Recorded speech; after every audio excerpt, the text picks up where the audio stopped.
the first class today, we just took a look at sort of a pop turn that then continued as a rollout and then got fancier as we went.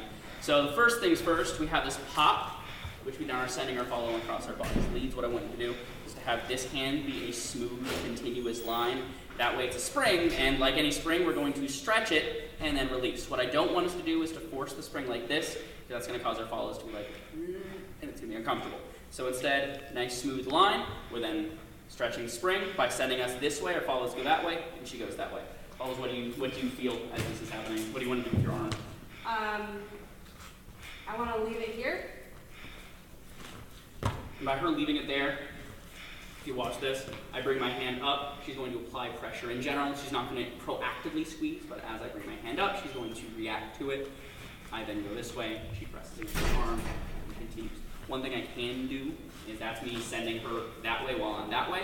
Instead, if I face my follow and I go step back, she's going to spring in that direction. And I can ultimately send her in whatever direction, or if I get really creative, I can just send her in place and she'll kind of do her thing. In general, though, for this, I want to send her that way. So now, taking this extra hand, I'm going to stretch here and then roll her out across my body. What I want to make sure here is that I keep this hand relaxed. I will potentially guide it, in which case she'll feel this little bit of pressure along this part of her hand, depending on how much I'm guiding. What I don't want to do is crank her around and pull her. In general, it's very, very gentle. It's just sort of a guiding force so that she knows that I'm still here and she's not just drifting off.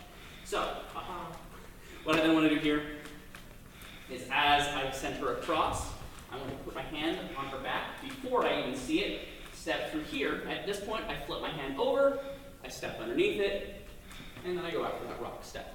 And so the footwork here, for me, is going to be rock, step, step, step, step, lost connection there, and a rock step. I'll show you that one more time. So I'm going to go rock, step, step, step, step, rock. Actually, I didn't end up with a triple step there. The forward can potentially be a little bit difficult as you go through that. In general, you just want to keep going and sort of leapfrogging her as we go. What's your footwork looking like? It's rock, step, step, step, step, step, rock, step. Yeah, and for me that was rock, step, step, step, step, triple step. It's difficult. This is one of those ones that's more easy to visualize what's happening up top than what's happening below.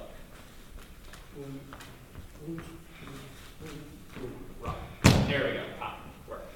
So, for that, the most difficult part here is I'm going to leapfrog her, and at this point, my hand comes up, I flip it over, I go under my own hand, and rock. What I don't want to do is go under the meaty part of my arm, the meaty part of her arm, because it doesn't work as well.